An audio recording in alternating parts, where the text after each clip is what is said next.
एक बार की बात है, किसी गांव में एक साधु बाबा रहा करते थे।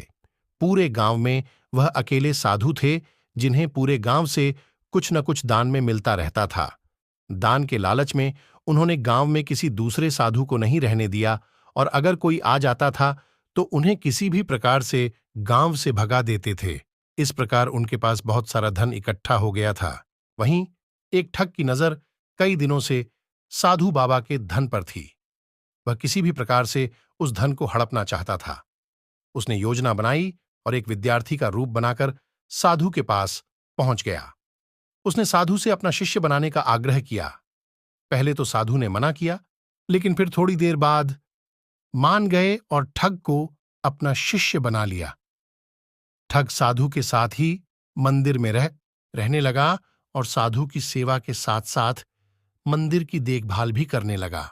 ठग की सेवा ने साधु को खुश कर दिया, लेकिन फिर भी वह ठग पर पूरी तरह विश्वास नहीं कर पाया। एक दिन साधु को किसी दूसरे गांव से निमंत्रण आया और वह शिष्य के साथ जाने के लिए तैयार हो गया। साधु ने अपने धन को भी अपनी पोटली में बांध लिया। रास्ते में उन्हें एक नदी मिली।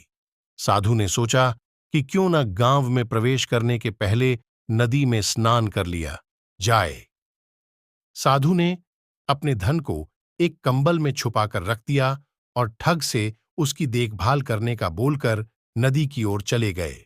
ठग की खुशी का ठिकाना नहीं रहा। उसे जिस मौके की तलाश थी वो मिल गया। जैसे ही साधु ने नदी में डुबकी लगाई, ठग सारा सामान लेकर भाग खड़ा हुआ। जैसे ही साधु वापस आया, उसे न तो शिष्य मिला और न ही अपना सामान। साधु ने ये सब देखकर अपना सिर पकड़ लिया। कहानी से सीख, हमें इस कहानी से यह सीख मिलती है कि कभी भी लालच नहीं करना चाहिए और न ही किसी की चिकनी चुपड़ी बातों पर विश्वास करना चाहिए।